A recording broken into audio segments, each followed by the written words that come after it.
Peggy 18.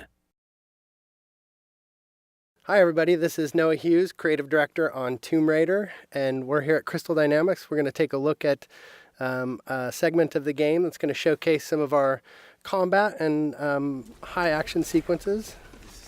So we can see Lara walking down these steps. She can overhear conversations from the enemies.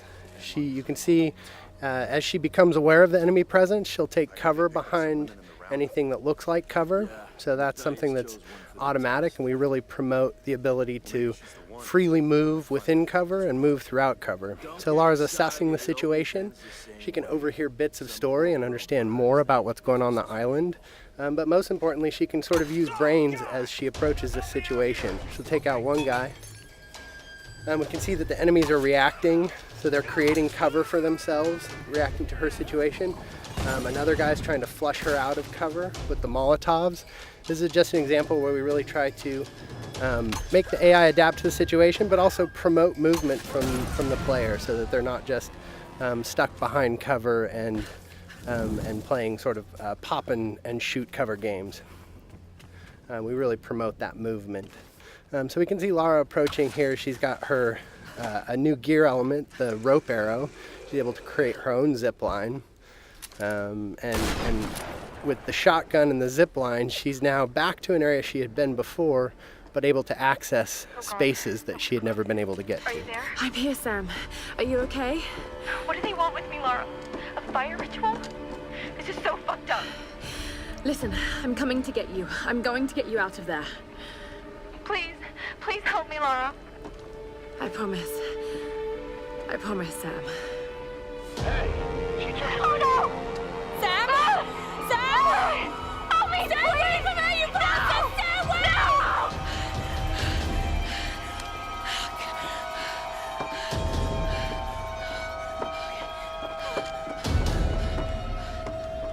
So we can see that Lara's friends, in particular Sam, is in trouble, and she has a very clear goal now, which is to make her way to the scavenger fortress where Sam is being held. So she knows that's down at the bottom of the mountain, and she's going to find a way down.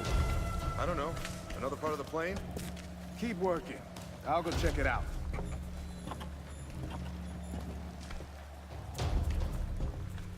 Again, often the best strategy is to sort of assess the situation before you jump in with guns blazing.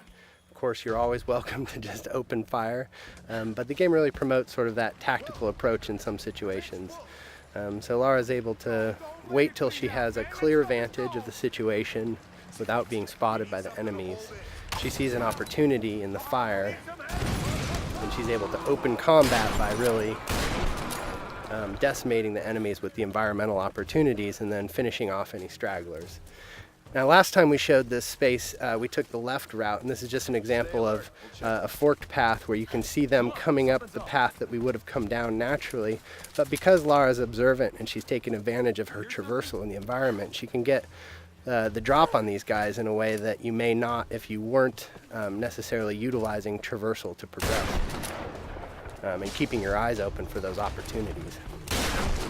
Again, Lara using the barrels as part of the environment to sort of create chaos within the enemy AI and take advantage of that chaos. So again, Lara just not necessarily being all about the biggest firepower, but really trying to use a tactical approach to combat.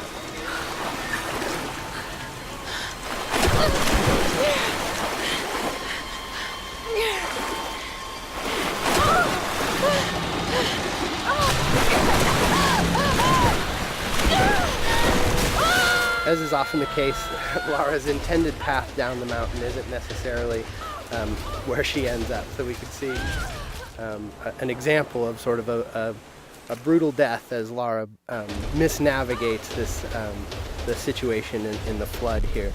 And we try to create these spikes of intense moments where maybe plan A doesn't pan out and Lara's forced to deal with plan B.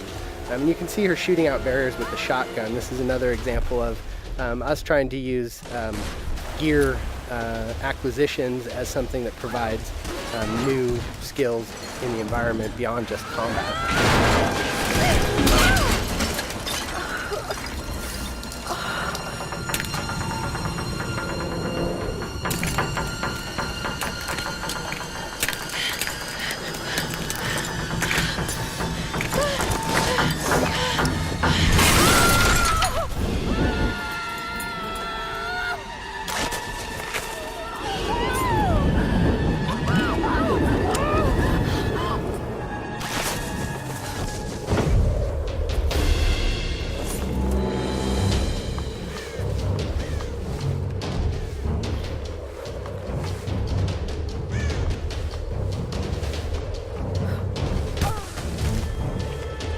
can see that Lara's been able to adapt to this turn of events and managed to find her way down the mountain, but is a little bit worse for wear, having gone through a pretty traumatic descent. So we see Lara sort of shaken from the experience, and ultimately this is really just awakening injuries that have started since the beginning of the game. You can see her side is already bleeding from experiences she had when she first washed up on the island, and that's just been made worse by her traumatic descent. And so we're sort of introduced to this new space. This is the scavenger town, and up on the mountain you can see the ancient palace, which has been fortified by the scavengers, and really that's where Lara thinks Sam is being held. And so her goal, Sam and the others, so her goal is to really make her way into that palace. But you can see that she really is sort of feeling the effects of the fall, and as she stumbles her way into this new space, we realize that Lara is indeed worse for wear and has limited traversal capabilities. So you can't necessarily climb from roof to roof like you might if you were in the best of health. So Lara is really forced to sort of in a position of vulnerability to sneak her way towards the medical chopper that she saw, and hopefully find some supplies that are going to help her deal with her current situation. I don't know what you're talking about. Please. You are lying.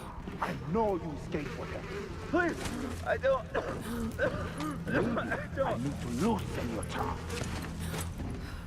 Tell me!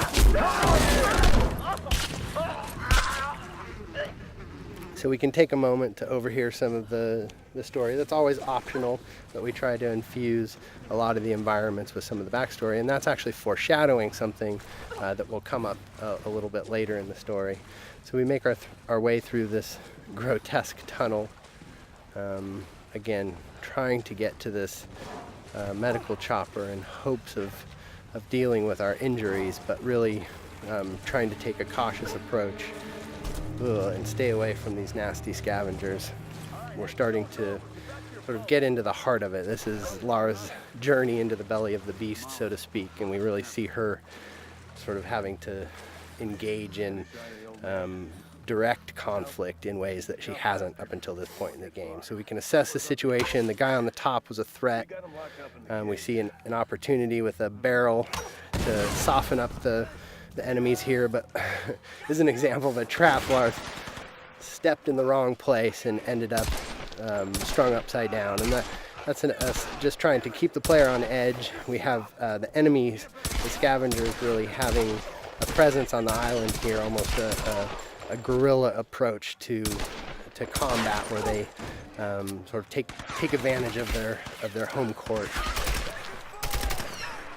So we see combat progress from sort of that opportunity to initiate with tactical opportunities, taking out patrolling guards and exploding barrels, but then ultimately sort of being forced to confront them directly in order to get to her goals. And that's something that Lara is constantly dealing with, is this need to do whatever it takes to survive. And if these guys are presenting a threat to her, she's seen what they're capable of, and they're standing between her and sort of her ability to deal with her wounds. So we're making use of cover in combat. Again, this is the soft cover or fluid cover system that really allows Lara to easily slide in and out of cover without really necessarily sticking in place, and celebrating that ability for Lara as a character to make use of her athleticism and movement as she takes on the combatants on the island. So with our piece of gear, our rope arrow, we've been able to pull our way into the crass chopper here, which is where Lara hopes to find something to deal with her injuries.